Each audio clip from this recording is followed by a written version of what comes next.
After finishing a playthrough of FE8, I was wondering if anyone ever actually tried using the funny 30% accuracy tome.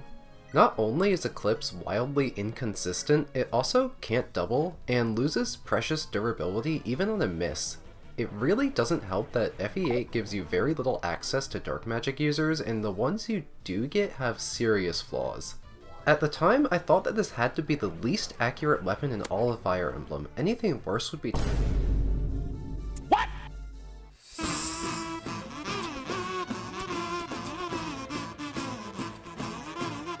Hilariously, Eclipse in FE6 does have a consistent use case despite its 10% accuracy. You can't miss when attacking structures, and Chapter 19 on the Sake route has 100 HP walls that you need to break down if you want to enter the inner city, and Eclipse hits a 99, which is pretty cool. The shamans you have by now don't start with enough weapon rank to actually do this without training them, and Nime joins during the next chapter, but if you want, you could raise a unit for the purpose of defeating a wall. Nime joins holding an Eclipse tome and could feasibly take potshots at enemy bolting sages who have low speed and weapon triangle disadvantage, but even with her very impressive base stats, you have a coin flip at best to deal damage. It only really gets worse from there. Nime's support affinity doesn't grant an accuracy bonus, and bosses in this game have like a 30% avoid bonus, so that's cool. Wanna hear about something even less useful?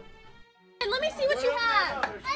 No! Promoting a mage in Path of Radiance gives you a choice in weapon proficiency between the usual staves and, knives. Not only does choosing knives permanently lower your utility by locking you out of using staves, but they use your strength stat instead of magic when dealing damage, which is kind of in short supply. Knives themselves have very low might, and unlike other weapon types, cannot be forged, meaning that the strongest knife can't even outdamage the iron sword. Also, you can't even purchase stilettos on hard mode until like chapter 27, but hey, they're effective versus armor. You know what else is good against armored units? Magic.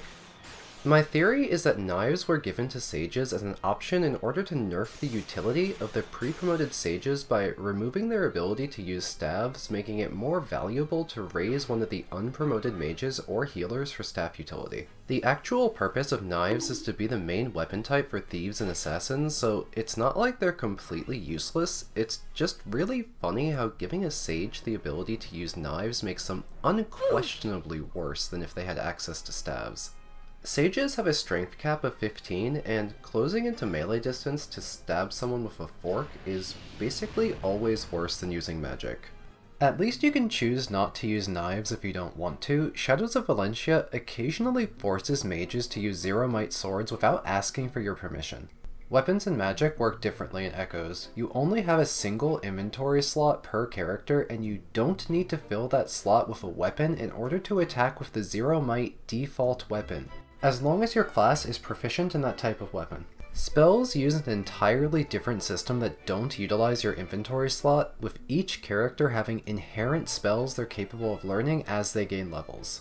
Magic is already a bit janky. You can't decide which spell to counter with when you get attacked by the enemy. The game just scrolls to the top of the list and chooses fire every single time, and there's no way to equip a different spell in your weapon slot like you can in Three Houses, another game that uses spell lists. This is even more awkward for the Priestess class, which unhelpfully has the ability to use swords. Even when you don't have a sword equipped, getting attacked at close range will cause you to retaliate with sword instead of magic, which is really annoying given that it has zero might and your spells are probably much stronger. Using an actual sword on a priestess is fine early on, but terrible in the long term due to the aforementioned one inventory slot, as you would rather use one of the game's very powerful rings to boost the speed, damage, or range of your spells. A weapon-based character typically can't afford to use mage-favored accessories like rings or shields, since it's pretty important for them to use an actual weapon stronger than the sword for damage and access to combat arts. Priestesses genuinely aren't bad, but you do end up in a pretty funny situation where promoting Mei permanently makes her enemy phase worse by removing her access to magic, which is a genuine reason to delay her promotion in order to prevent Sword from showing up just a little bit longer. Speaking of weapons that automatically equip themselves when you get attacked, Leif has a fun magic trick called Adaptable, which causes him to swap your currently equipped weapon on the fly with something he considers to be better, and oh boy is his judgment flawed. Leif likes to prioritize weapon triangle advantage. The reason this is a problem is that Leif himself is a package deal with his suite of emblem weapons which cover the full triangle and could suddenly appear in your hands at any moment. Leif's Master Lance has awful stats and weighs 16. Even though Leif does give a considerable boost to your build, you could still conceivably lose around 5+ points of speed if a low build character was suddenly forced to equip this weapon against their will, which in some cases can outright kill you if you're not getting doubled by the enemy. To add insult to injury, the main offensive gimmick of the Master Lance is that its low damage, wretched hit rate, and insane weight are ideally balanced by the fact that you get twice as many attacks. But that only happens when you initiate combat. You don't get the brave attacks when you get attacked, making it extremely unwelcome when Leif equips this worthless stick without your consent. To make Leif even funnier, the sword he brings to the table is the Light Brand, a magic weapon with fantastic offensive power for its low weight. The problem here is that Leif has started mixing physical and magical weapons into the same arsenal. A typical character will have strength or magic, but rarely both, and Leif's mixing of weapon types ensures that he'll be able to swap your weapon over to something that you kind of suck at using. His least obtrusive weapon is the Killer Axe, but it's still kind of depressing. The power and consistency of killer weapons in Engage stems from the ability to fix their problems at the Forge, using engravings to massively boost hit and critical rates, and in some cases help with weight issues. Emblem weapons do have their own upgrades. You can theoretically upgrade Leif's Killer Axe a bit using crystals, but that means doing Tempest Trials, a tedious gauntlet of 3 different skirmish maps that award shockingly few upgrade crystals upon completion of all 3, unless you do so at unreasonably high difficulty levels, far, far beyond the point where you might care about making Leif's Killer Axe into a worse version of your current Killer Axe. I've been kind of rough on our boy Leif, and his weapons are trash, but I'll take a moment to cover his strong sides. Adaptability is his sync skill, meaning that it will only activate if you choose to engage, so you're never actually forced to deal with randomly swapping weapons unless you're taking attacks on enemy phase while engaged, which is avoidable. Using Leif passively gives you up to +5 build, which can be translated as up to 5 extra speed if you're using weapons normally too heavy for your character to handle. Also, while quadruple hit is typically very bad in the late game since Leif is hitting the enemy with his own weapons instead of your good ones, you can force it to be strong if you stack on sources of additional flat damage, and all 4 of the hits have a chance to trigger proc skills such as Sandstorm or Luna.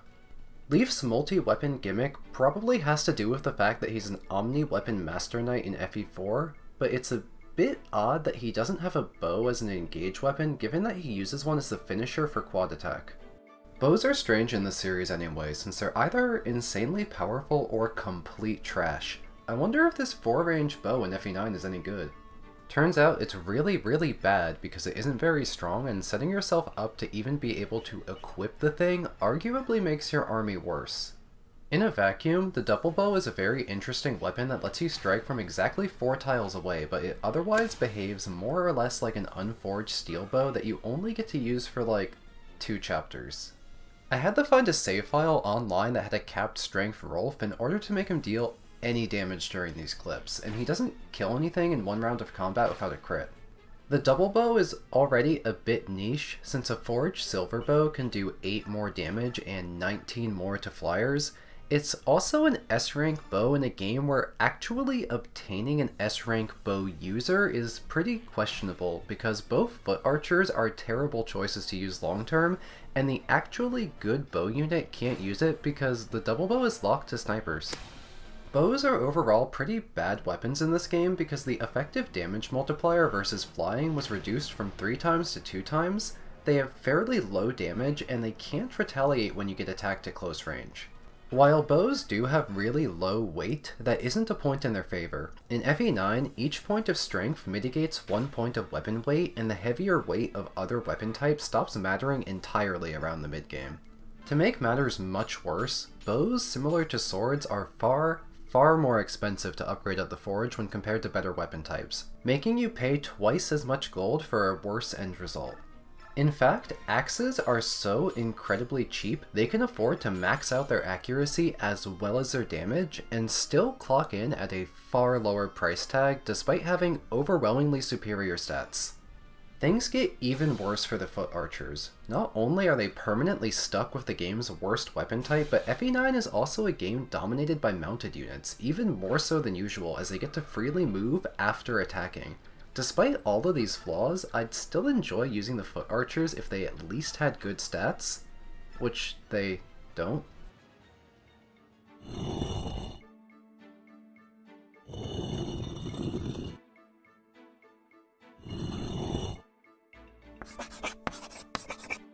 This is a video about weapons, but since the double bow is inextricably linked to these two characters, let's talk about why they're both like bottom 5. Rolf is your classic early game archer who joins at level 1 with, like, no stats, except they also forgot to have him join during the first couple chapters. Coming in during chapter 9 rocking 5 strength and an E rank in bows, Rolf is impractical to train without using bonus experience to give him levels back at base camp, but leveling him that way isn't nearly enough, since he needs to fire 125 shots to get to S rank bows with a weapon type that usually only enters combat during player phase. It's also difficult to justify investing your resources into him when a vastly superior character joins during the same chapter and starts demanding your bonus EXP and energy drops. This is also when you might notice that Rolf ties for the worst strength growth among basically every unit that doesn't use magic or staves, making him a high effort, low return character without any of the justifications for having poor strength, such as a flying horse. So is Shinon any better? He starts with an A rank in bows and could use the double bow with just moderate training or an arm scroll. Shinon shows up for a couple of the early game chapters then straight up leaves, not rejoining until after chapter 18, upon which you start to realize that he's a pre-promoted unit with a base single-digit strength, and that the statistically average Ike by this point already has double that. Not even his enormous growth rates can save him. Double bow would probably be a pretty cool weapon in a different game, but in the context of FE9, it's basically unusable because the snipers are bad, and any actual benefits you might be able to extract out of it during the 2.5 chapters in which it's available are cancelled out by whatever it is you went through to train someone to the point where they could even equip it in the first place. I'm just gonna repeat the fact that this thing has similar stats to an unforged steel bow. I don't think it would see much play even if it wasn't locked to snipers, so it's really embarrassing that it is. They really should have let this thing strike anywhere from 2 to 4 range. Being locked exclusively to 4 makes for a good joke, but it's kind of insulting given that longbows, ballistas, and siege magic have variable striking ranges while this weapon stops working entirely if you don't stand exactly 15 feet away. I wonder how long I can talk about bows before people stop listening to me. Behold the short bow. In FE8, the only way to obtain one on Erika's route is to purchase one from a shop, and this weapon is expensive. At 1760 gold for 22 durability, you're paying out 80 gold per shot for a weapon that's basically a brand name iron bow with the same accuracy and less damage. The main draw of the weapon is that you can gamble on its 10% chance to crit if you want to spend your life savings on the side grade to the iron bow that costs over 6 times as much per arrow. Hey, fun fact, you can just buy killer bows. They cost less, have 20% higher crit, 4 more damage, and still weigh almost nothing. In fact, the final armory in FE7 sells short bows right next to the killer bows, which feels like an elaborate prank. They even cost more than silver. I was utterly convinced that this weapon's worth was lower than the gold you'd get by selling it back to the shop, but I learned it has something totally unique and kind of interesting. In both FE7 and FE8, the short bow is the only bow that gives 2 weapon EXP per shot, twice as much as your typical bow, and you can use it as early as D rank. If you have your heart set on training up a unit's crappy bow rank, this is actually the best way to do it. I can't think of many practical applications for this, but Ranger Garrick promotes directly into D rank bows, and you could use a single short bow to get him to C rank for killer bows, a weapon he might actually feasibly use as a ranged option since he's otherwise limited to one range of swords.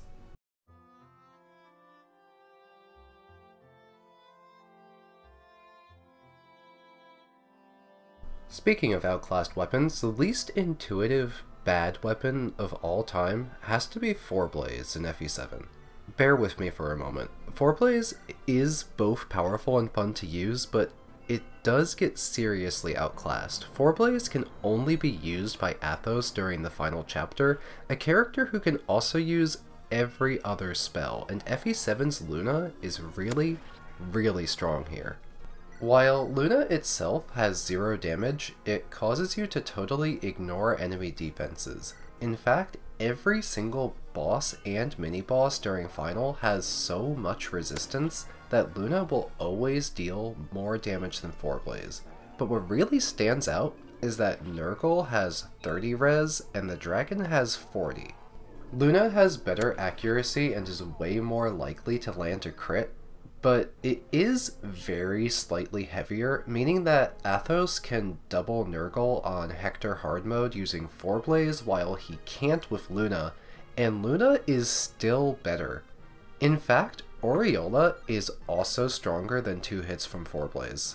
Things get even funnier versus the dragon, where Forblaze gets a 2x boost to its own damage and still falls short of Luna.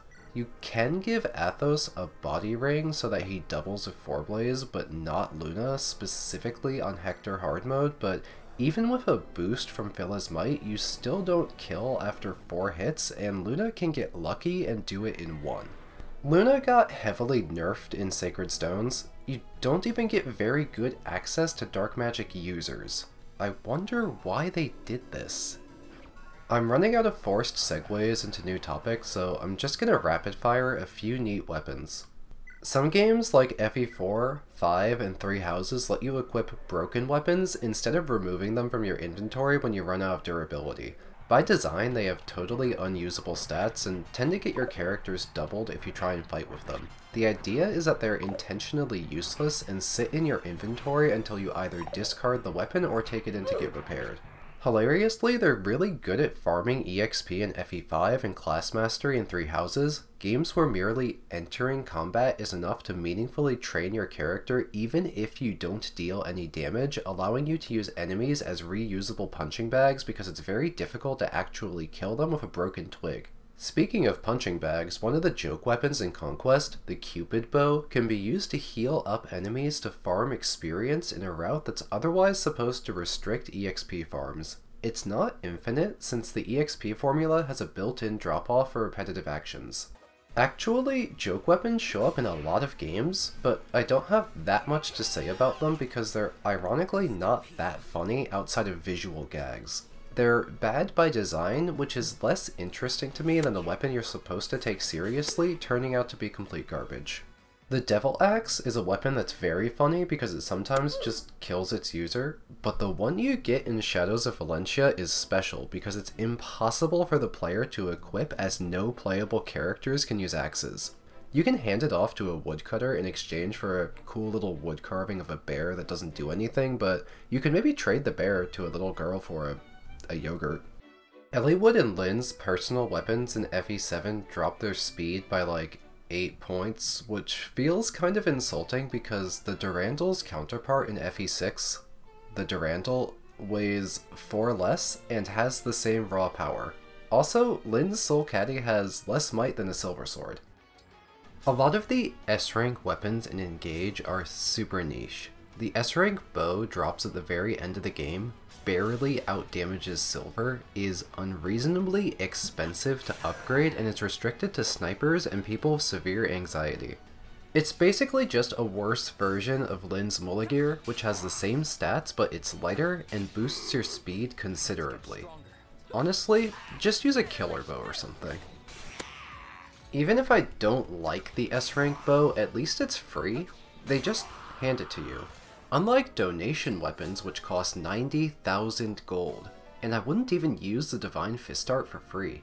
Compare it to the Flashing Fist art, which weighs far less, gives an enormous bonus of 5 extra speed, and is so cheap to upgrade that at similar levels of investment at the Forge, a maxed out Flashing Fist will match a plus free Divine Fist damage for less money, while giving you around 7 to 8 higher speed. Speed is king in Engage, and boosting it can easily make or break an effective character build. Unless your name is Panette, then maybe you don't need speed. Did I mention that the Divine Fist art costs 90,000 gold? I'm running out of things to talk about, so lecture is finally over. All of the information in this video will be on the exam. Jokes aside, there's inevitably information in this video that I got wrong, so if you need to correct me or know of anything really interesting that I didn't mention, leave a comment down below and I'll read every last one of them. Thanks for watching. I've got more videos in the works, so subscribe and click the bell if you want to be notified when I get the next one out, since I keep making videos that take entirely too long to produce. Cheers.